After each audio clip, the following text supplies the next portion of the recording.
చందన్ శాస్త్రి గారు నమస్కారం అండి. అంటే రాజమండ్రిలో పురాతన సంబంధించిన కార్యక్రమాలు కానివ్వండి, ఒక గిడుగు రామ్మూర్తి గారు కానివ్వండి, ఆరుద్ర గారు కానివ్వండి, ఇలా రాజరాజ నరేంద్ర గురించి కానివ్వండి, అలాగే నన్నయ్య గారి గురించి కానివ్వండి, ప్రతి కార్యక్రమం రాజమండ్రి ఎక్కడ జరగట్లేదు. కేవలం ఎవరిని గొప్పకొని అడితే మీ దగ్గర వస్తారు, చందన శర్మ గారి దగ్గర ఉంటుంది, అక్కడికి వెళ్ళండి అంటారు. మన రాయమండ్రి దౌర్భాగ్యం ఏంటంటే రాయమండ్రి నాయకులు ఎవరు రాయమండ్రి కాదు. నెక్స్ట్ మన రాయమండ్రికి సంబంధించిన చరిత్రకారులు ఎక్కడ కూడా విగ్రహాలు లేవు. మన రాయమండ్రికి సంబంధించిన చరిత్ర పుస్తకాలు కూడా ఎక్కడ లేవు. ఉన్నాయి కూడా కవర్ చేసేస్తున్నారు, కప్పెట్టేస్తున్నారు. ఈరోజు తెలుగు భాషా దినోత్సవం. నేను గత 20 ఏళ్ళుగా మొత్తుకుంటున్న తెలుగు భాషా దినోత్సవాన్ని రాష్ట్రీయ పండగని చేయాలి, కనీసం అటు 3 రోజులు చేయాలి, 6 రోజులు చేయాలని ముట్టుకున్న వీడియో యూట్యూబ్లో ఉన్నా కానీ ఏది లేదు. తెలుగు భాష పుట్టింది మన రాజమండ్రి. ఎక్కడ మన తెలుగు భాష సంబంధించింది ఏది ఉండదు.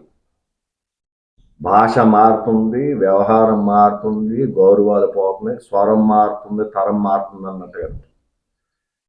గిడుగు రామ్మూర్తి గారిని ఒక గదిలో పెట్టేసి మీరు ఇంకా పూజిస్తున్నారు అనిపిస్తుంది తప్ప ఇప్పుడున్న తరానికి గిడుగు రామ్మూర్తి గారు అంటే ఎవరికి తెలియదు. గిడుగు రామ్మూర్తి గారు దివాళి జయంతి. తెలుగు భాషకి జయంతికి ఏంటి సంబంధం ఒకసారి క్లియారిటీగా చెప్పండి. తెలుగు భాష గిడుగు రామ్మూర్తి గారు తెలుగు భాష వ్యవహారోద్యమంకి చాలా కృషి చేశాడు కాబట్టి రాష్ట్ర ప్రభుత్వం ఆయన పుట్టినరోజుని తెలుగు భాషా దినోత్సవంగా అనౌన్స్ చేసింది కొన్ని నెలల క్రితం. అందువల్ల ఆయన పుట్టినరోజుని తెలుగు భాషా దినోత్సవంగా చేస్తున్నారు, ఆయన స్మరణగా. రాయమండ్రి నాయకులు కానీ ప్రభుత్వం కానీ చేస్తుందా అంటే ఈసారి తెలియదు కానీ గత ప్రభుత్వం చేసింది. గత ప్రభుత్వం అంటే నాకు తెలిసి ఏంటంటే వైఎస్ఆర్ పార్టీ అధికారంలో ఉన్నప్పుడు రాష్ట్ర ప్రభుత్వం గిడుగు రామ్మూర్తి జయంతిని అధికారికంగా తెలుగు భాషా దినోత్సవం చేసినప్పుడు ప్రభుత్వం కొంతమంది పురస్కారాలు కూడా ప్రకటించింది.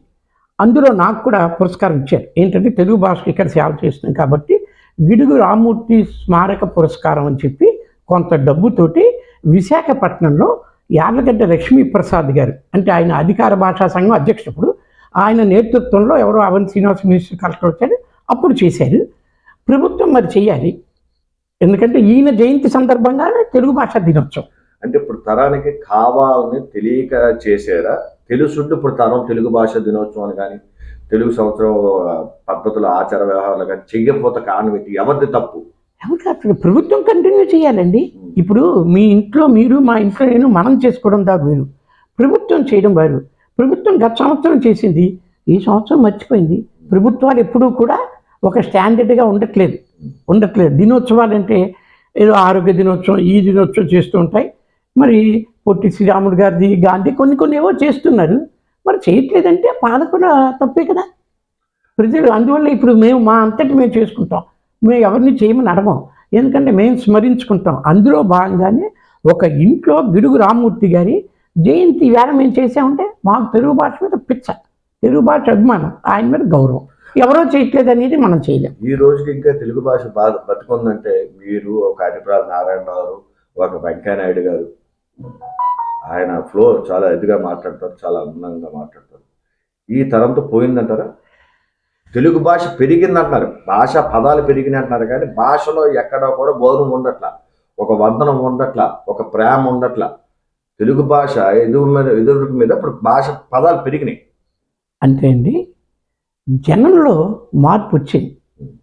మార్పు వచ్చిందంటే ఎలాగంటే మనకు పత్రికల పేర్లు అనవసరం. ఒకప్పుడు పత్రికలు చదవలేని పరిస్థితిలో ఉంది భాష. ఇప్పుడు పత్రికలు మారి రిక్షా నడిపే కార్మికుడు అంటే అతను తక్కువ వాడు కాదు, అతను పండితుల మధ్య నడవడు కదా, అతనికి అర్థమయ్యే భాష కూడా నడుస్తుందంటే గతం కంటే చాలా మార్పు వచ్చినట్టు. అంటే గ్రాంధిక భాషా ఉద్యమం ఒకప్పుడు చూసుకుంటే ఇప్పుడు చాలా బాగుంది. అయితే తెలుగు భాష మీద తెలుగు మీడియంలోనే చదివితే మన పిల్లల భవిష్యత్తు లేదు అని భయంతో పెద్దవాళ్ళందరూ పిల్లల్ని ఇంగ్లీష్ మీడియాలకే తోసేయడంతో తెలుగు భాష మీద తక్కువ దృష్టి పడుతోంది. తెలుగు భాష చచ్చిపోలేదు, మృత భాష తెలుగు భాషను అంటున్నారు. ఇప్పుడు కోర్టులు, ఇప్పుడు ప్రభుత్వం ఆ మధ్య జీవో ఇచ్చింది, కొత్త ప్రభుత్వం, ఏమన్నా ఉత్తర్వులన్నీ తెలుగులోనే రావాలి అని. ఆ ఉత్తర్వు ఇంగ్లీష్లో ఇచ్చింది. తెలుగు భాషలోనే ఉత్తర్వులు ఇవ్వాలని గెజెట్ ఇంగ్లీష్లో వచ్చింది. తర్వాత తప్పు దిద్దుకుని తెలుగులో వచ్చింది.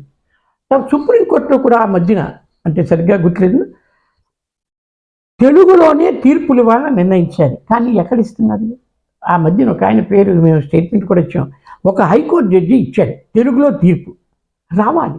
పరిపాలనలో మార్పు వచ్చినప్పుడే జరుగుతుంది.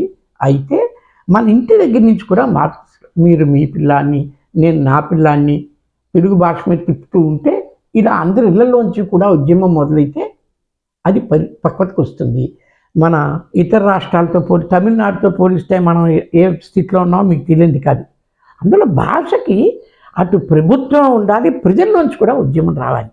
ఉద్యమం అంటే అందరూ నిరాదీక్షే కాదు. మన ఇంట్లో ఇప్పుడు పోస్ట్ డబ్బాలు తీసేశారు, ఉత్తరాలు. పూర్వం ఏ ఉద్యమం అయినా తెలుగు ఉత్తరాలు రాసి పోస్ట్ డబ్బాలో పడేవారు. ఇప్పుడు పోస్ట్ డబ్బా లేదు. సెప్టెంబర్ 1 నుంచి డబ్బాలే తీసేస్తున్నారు. అంటే ప్రభుత్వాలకి మనం ఉత్తరం రాసి వేసి స్థితి కూడా పోయింది. అంటే కాలంలో వస్తున్న ఆధునిక సాంకేతిక మార్పుల ప్రభావం, సెల్ ఫోన్లు వచ్చేసాయి, వాట్సాప్ మెసేజ్లు వచ్చేసాయి, వీళ్ళు ఉత్తరాలు ఏమిచ్చుకున్నారు, లాస్ అని సెంట్రల్ గవర్నమెంట్ అది తీసింది. అంటే తెలుగు భాష విషయంలో కూడా పాఠశాలల్లో ఒకప్పుడు నీతి పాఠాలని బోధించేవారు. అవి ఎక్కడున్నాయి? అవి లేవు. నీతి పాఠాలు అంటూ ఉన్నప్పుడు ఈ భాషల గురించి కూడా ఒక క్లాసు కండక్ట్ చేయాలి ప్రభుత్వం.